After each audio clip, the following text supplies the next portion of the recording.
Hello বন্ধুরা, ভাইজ্যাক ভ্রমণের তৃতীয় দিনের ভিডিও নিয়ে আমি চলে এসেছি। তো তৃতীয় দিন বা শেষ দিন সকালবেলা উঠে বিচের কাছে চলে গেলাম আর সুন্দর সমুদ্রের ঢেউ দেখতে দেখতে বেশ অনেকটা সময় কাটালাম। তারপরে একটা গাড়ি আমরা বুক করেছিলাম, সেই গাড়ি করেই আমরা চলে যাব আজকের ডেস্টিনেশন পয়েন্টগুলোতে। প্রথম ভিউ পয়েন্টটা আজকে ছিল রামা নাইডু ফিল্ম স্টুডিও। এটা দেখতে পাচ্ছ চার মাথার মোড়, যেখান থেকে আমাদের হোটেলটা দেখালাম। তো সেখান থেকে গাড়ি নিয়ে আমরা চলে যাচ্ছি রামা নাইডু ফিল্ম স্টুডিও। সমুদ্র তল থেকে বেশ কিছুটা উপরে স্টুডিওটা নির্মিত। কৃত্রিমভাবে তৈরি হসপিটাল, পুলিশ স্টেশন, গ্রামের বাড়ি, ঠিক আছে, রাজপ্রাসাদ, মানে দেখলে মনে হবে অপূর্ব সুন্দর। আমরা যখন ফিল্ম দেখি তখন কিন্তু আমরা বুঝতেই পারি না যে সেটা একটা স্টুডিও, মনে হয় যেন একদম কোনো ন্যাচারাল জায়গা। তো এইভাবেই যে ফিল্ম স্টুডিওটা তৈরি হয়, আমার এই প্রথম লাগলো এখানে আসতে। এবং এখানেও ঢোকার সময় কিন্তু টিকিট কাটতে হয়েছে। অ্যাডাল্ট আর বাচ্চা দুজনের আলাদা আলাদা টিকিটের ব্যবস্থা রয়েছে, যেটা আমি তোমাদের ছবির মাধ্যমে দেখিয়ে দিলাম। তো এই চলে গেল রামা নাইডু ফিল্ম স্টুডিও।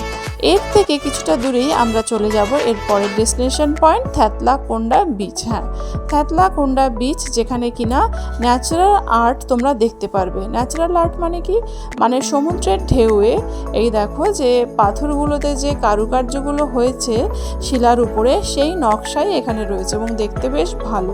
তো এই ন্যাচারাল আর্ট দেখার পরেই আমাদের খিদে পেয়ে গেছিলো প্রচণ্ড। তো যাওয়ার পথে একটা সুন্দর বাঙালি হোটেল দেখে আমরা সেখানে নিরামিষ থালি খেয়ে নিলাম।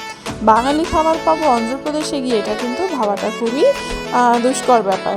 যাই হোক, আমাদের কপাল ভালো ছিল এবং ড্রাইভার দাদাও বেশ ভালো ছিলেন, তাই জন্য উনি আমাদের এরকম একটা সুন্দর জায়গায় নিয়ে গেলেন। তারপর সেখান থেকে প্রায় 45 মিনিট পথ অতিক্রম করে আমরা চলে আসলাম সীমাচলম টেম্পলে। কিন্তু এখানে যেহেতু কোনো ছবি তোলা যাবে না, তাই এখানকার সেরকম ভিডিও নেই। এরপরে প্রায় 32 কিলোমিটার পথ অতিক্রম করে আমরা চলে আসলাম ডলফিন নোজ। হ্যাঁ, ডলফিন নোজ সমুদ্রের পাড়ের একটা জায়গা, যেখানে কিনা খুব সুন্দর দৃশ্য, আমরা ওখানেও অনেকক্ষণ কাটিয়েছিলাম। তারপরে চলে আসলাম লাইট হাউস।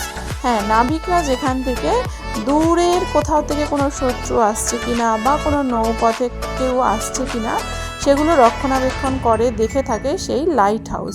অনেক উঁচু এই জায়গাটা, সিঁড়ির মাধ্যমে ওপরে উঠতে হয় এবং ঢোকার আগে অবশ্যই জুতো খুলে ঢুকতে হয়। এখানে সমুদ্রের পাশে পাশে অনেক লাইট হাউস রয়েছে, তবে এই লাইট হাউসটাই কিন্তু সাধারণ মানুষ ঢুকতে পারে দেখার জন্য। এবং এর উপরে দেখো সিঁড়িগুলো পুরো খাড়া খাড়া রয়েছে এবং এই সিঁড়ি দিয়ে খুব সাবধানে ওপরে উঠতে হবে।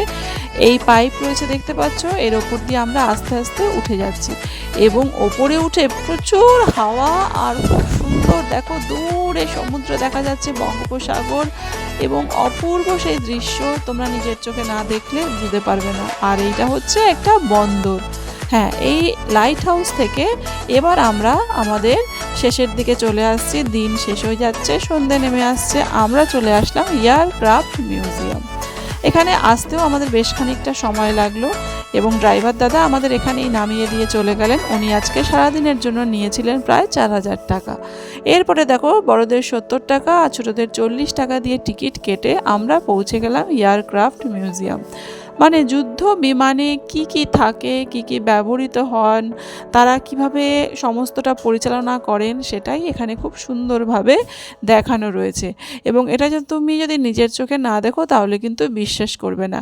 ক্যাপ্টেনরা কেমন পোশাক পরেন বা প্রথম ক্যাপ্টেন কীরকম ছিলেন, আগেকার দিনে কেমন ছিল, এখন কেমন রয়েছে, তার সম্পূর্ণ ছবি এখানে সুন্দরভাবে রয়েছে।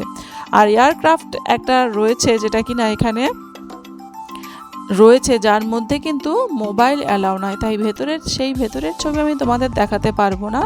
তো এই এয়ারক্রাফটটা কিন্তু বলে যে একবার যুদ্ধে এটা আটকে গেছিলো, তারপর আর সেটা কেউ ফেরত নেয়নি, যে দেশের আর কি। তো সেটা সেই তখন থেকে ইন্ডিয়ার মধ্যেই রয়ে গেছে। এই চলে গেলাম আমাদের এয়ারক্রাফট মিউজিয়াম।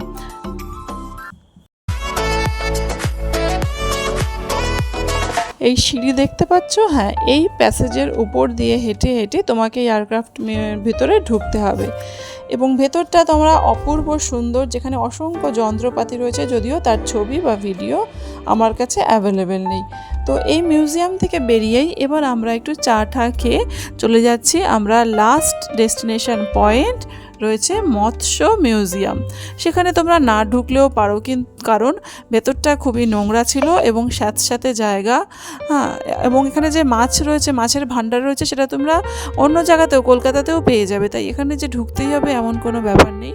তো এরপর এটা দেখে ঠেকে আমরা আবার আরকে বিচে গেলাম। সেখানে রাত্রে অনেকটা সময় কাটিয়ে ডিনারটা অবশ্য আমরা হোটেল থেকেই করেছিলাম, করে পরের দিন আমরা চেক আউট করে বিশাখাপত্তনম স্টেশন চলে আসলাম। আর সকালবেলা ট্রেন ধরে আমরা পরের দিন এসে পৌঁছলাম কোথায়? আমাদের প্রিয় জায়গা কলকাতায়। এই হয়ে গেল আমাদের 3 দিনের ট্যুর, 3 দিন 2 নাইটের ট্যুর। আর তোমাদের যদি আমার চ্যানেলটা ভালো লাগে তো প্লিজ লাইক, শেয়ার, সাবস্ক্রাইব করে দিও। দেখা হবে পরের ভিডিওতে। ততদিন পর্যন্ত সকলেই খুব ভালো থেকো।